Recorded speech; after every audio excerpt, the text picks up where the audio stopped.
Well, let's get into our first story now on the AM News. And we begin our build-up to the governing New Patriotic Party's August 26 Super Delegates Conference. And former General Secretary of the party, Kwabena Agyepong, says the party stands a better chance of winning the 2024 polls if it presents a fresh face. Now, he will be on the ballot with 9 others, and he believes he stands tall and has worked hard to earn the enviable slot of flag bearer of the governing party. Joseph Akakpo of our political desk now reports. Kwabena Agyepong is not new to the NPP flag bearer race. He was part of 17 aspirants who sought to lead the party into the 2008 polls. We, the NPP, are the tradition that believes in creating a world of plenty. We must all be determined to make this country that shining example that all Africans were proud to say is on this our continent. He only managed 9 votes, representing 0.4% of the votes cast. His membership of the party goes as far back as its early days, when he played an active role in the campaign of presidential candidates Albert Edubuahi and John Evans Atta Mills in 1992 and 1996. I humbly submit, I, Kwabena Agyepong, offer the hope of a fresh start for Ghana. It is a matter of public record that I've always availed myself to this tradition. More importantly, for example, in the run-up to the 1992 election, under the Rawlings dictatorship, when it was life-risking to be associated with the NPP. I'm not a newcomer. I did not join our great tradition midstream after the danger abated. I have served this party right from the get-go and in many capacities. I was there when it mattered most, and also when the party was at the peak of its glory. I gathered valuable experience doing so, sitting at the feet of some of the revered leaders of our tradition, the likes of the Venerable B.J. Darocha, Stephen Kreku, Peter Alajete, Albert Edubuahi, T.D. Brodiments, R.R. Amponsa, Kwame Donkofojo, Alhaji Bin Sali, Roland Al-Hassan, Johnny Selby. When the party won power in 2000, he became President John Evans Atta Mills' press secretary. This journey has not always been smooth. Despite successfully winning the party's general secretary position in 2014, he was later suspended. This suspension has since been set aside and is back seeking to lead again. He believes the NPP needs a new face. Our party, the NPP, cannot afford to put forward those who led us to this state. I want to repeat myself. Our party, the NPP, therefore, cannot afford to put forward those who led us to this state and expect Ghanaians to embrace them during the 2024 election.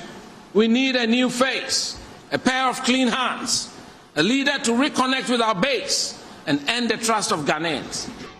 Mr. Agyepong is promising a lean and all-inclusive government if given the nod. To send a strong signal. It's not about the quantum of money you save by downsizing the government, but the moral message you send to the Ghanaian people that you are serious about what you're doing. Cut down the government pecs. In Ghana right now, it appears people enjoy government pecs more than the work that they are supposed to do. The 61-year-old engineer and former sports broadcaster will be back on the ballot on August 26 when the Super Delegates Conference takes place. May God help us all, and may God bless our homeland, Ghana. Thank you very much for your attention.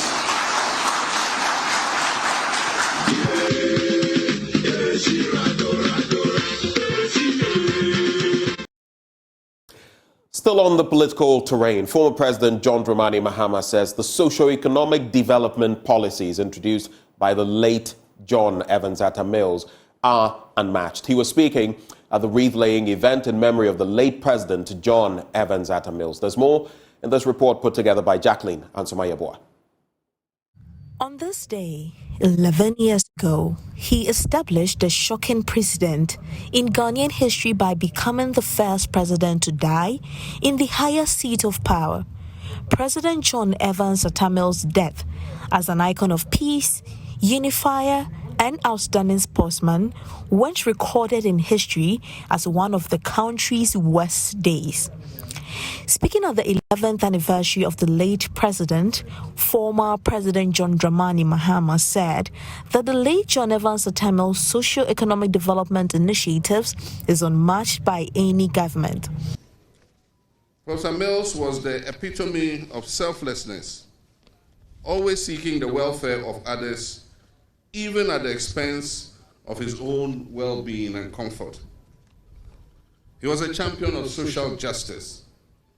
His dedication to public service was unwavering, and his commitment to lifting Ghana to the next level is unmatched. He had a single-minded belief in the pursuit of those ideals and values he stood for. In the hands of the current NPP government, we find ourselves in the throes of economic crisis, severe hardship, suffering, maladministration, corruption, nepotism, insensitivity, and arrogance. Here lies a man who governed this country with humility and sensitivity and superintended our economy with great skill.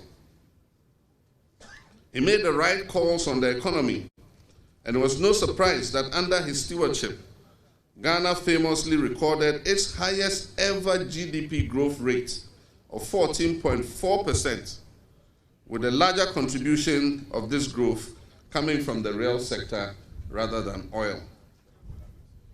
He still holds the record for the longest ever sustained period of single-digit inflation. In his day, almost all key economic indices were pointing in the right direction, as compared to the current disarray into which we have been plunged. As his chair of the economic management team, I can attest to his sterling leadership that led to these achievements. General Secretary of the National Democratic Party, Fifi Fiavikwete, is calling on the members of the party to emulate the good deeds of the late president. And this party can only be grateful. But I think the greatest testament we as a party can give to the memory of this great servant leader is to have millions of us who will rise to seek to emulate who he was.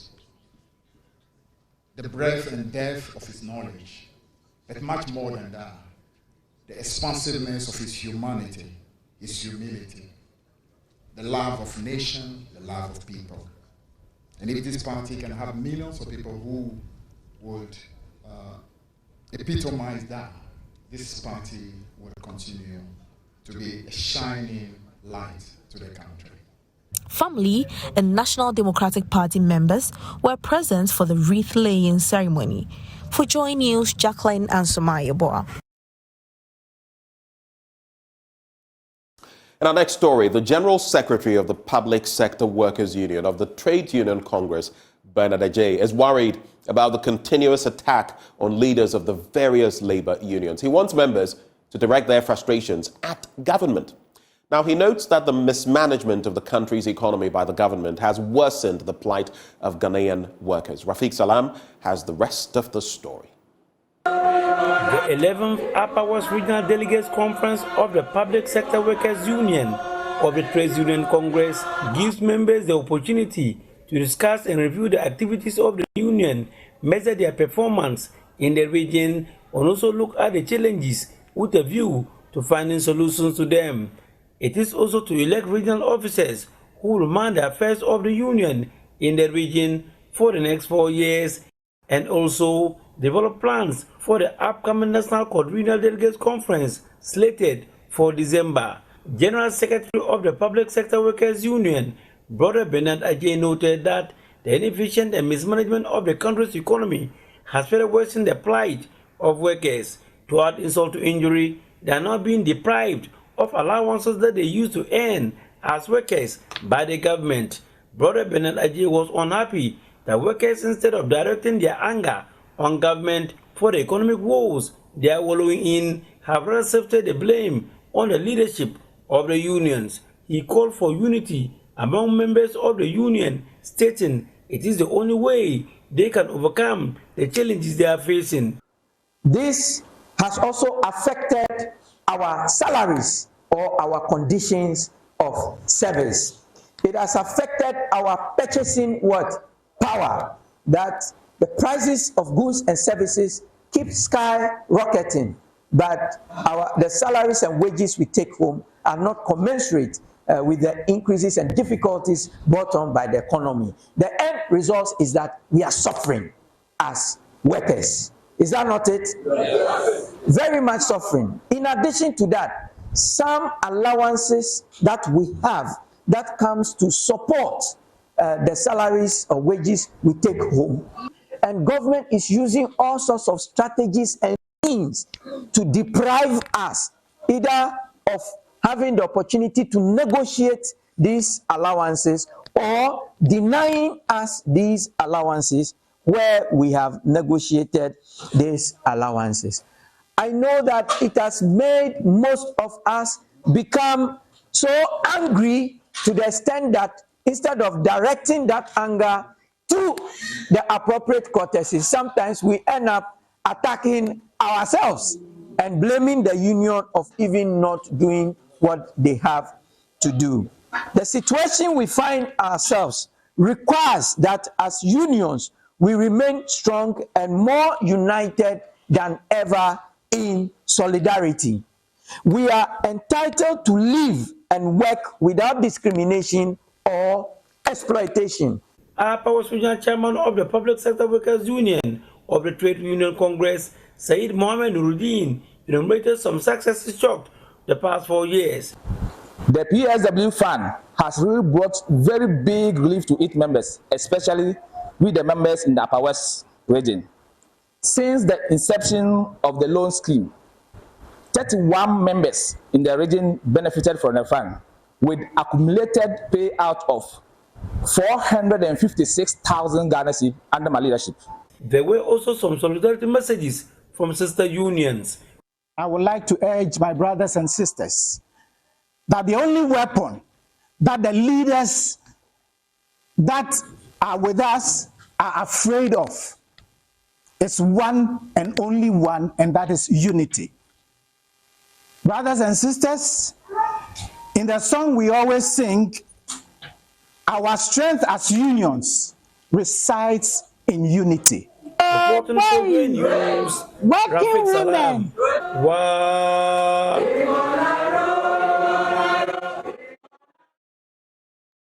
Now, the Public Utilities Regulatory Commission says the continuous stealing of cables and meters is affecting the delivery of utility services in the Keta and Angloga districts. The PURC is worried about how this is impeding the smooth operations and revenue generation of the Ghana Water Company Limited and the Electricity Company of Ghana. Volta Regional Manager Philip Agbezudo made this known at a media engagement on the regulatory body's operations in the first half of 2023. There are some districts that are fond of destroying these poles. For instance, Central Tonu, Ketu North, Ketu South. Most at times, ECG lost a lot of their poles. Now, another disturbing issue is the cable theft in Keta and Angloga districts. In those areas, you will be surprised that in the night, you will think that power has gone off, and not me, somebody has cut the copper cable from ECG lines. And it's something that sometimes when people call or complainers call to complain that they don't have electricity, and before you realize it was as a result of the fact that somebody has climbed the post and cut the table. It's becoming a thorn on the flesh of ECG. And then the influx of foreign meters, when you go to Ketu North, especially Jojo area, you will realize that a lot of foreign meters are being installed by individuals. And ECG, for instance, some of the meter readers have little knowledge about how they read those meters.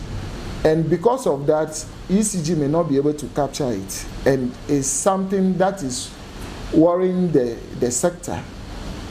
And as a result of our intervention, to about 30 poles were replaced. And then 8 meters were also replaced for customers who lodged complaint about 40 meters. 2 transformers replaced, and over 400 complaints were resolved, and our customers were happy. Customers are now abreast with the rights and responsibilities as a result of our education that we have been doing in our villages and towns. And then ECG's increased revenue mobilization, as I already said, that PURC laid a strong foundation by distributing the airline portion that talks about the need to pay your bills within 14 days. In our next story, the Jospon Group of companies has commissioned a medical waste treatment plant in Akakpo in the whole municipality of the Volta region. The facility is equipped with machinery capable of treating 10,000 kilograms of medical waste daily, while ensuring that pollutants are not released into the atmosphere. It is one of 14 being constructed across the country in collaboration with government to address the improper and unhygienic disposal of medical waste. Medical waste management had been identified as one of the greatest challenges in the country's health sector. While some health facilities employed the use of incinerators, which are cost-effective, others had no choice but to dispose of medical waste at landfill sites, among others. This act led to the pollution of the air, soil, and water bodies, contributing to the outbreak of diseases. The lack of proper sorting and proper disposal of these products can create a whole lot of problems in terms of health and other things. And COVID gave us an understanding of the importance of this kind of process. It is therefore proper to dispose waste effectively and correctly. To ensure the safe and hygienic disposal of medical waste, the Jospon Group of companies, in partnership with the government, constructed a medical waste treatment facility at Akakpo in the whole municipality of the Volta region. The medical waste plant would help to properly dispose of syringes, blood-stained materials, pathological, COVID-19 and immunization waste. The installation of an ultra-modern microwave treatment equipment supplied by Ecosferil, our partners from Belgium, on site, allow us to treat an average of 10,000 kilograms of hazardous waste daily. That is 10 tons of waste, medical waste, daily. The equipment has the added advantage of recycling the treated waste, adding more value and reducing the waste that goes into landfills. Moreover, its non-incineration technique ensures no harmful pollutants are released into the atmosphere. The Volta Regional Minister, Dr. Archibald Lecha, said the initiative aims at helping Ghana attain the Sustainable Development Goals and enumerated its benefits. Permit me to align some of the benefits our region stands to gain aside employment generation. This includes 1. Reduction in the mixture of hazardous waste and general waste in health facilities.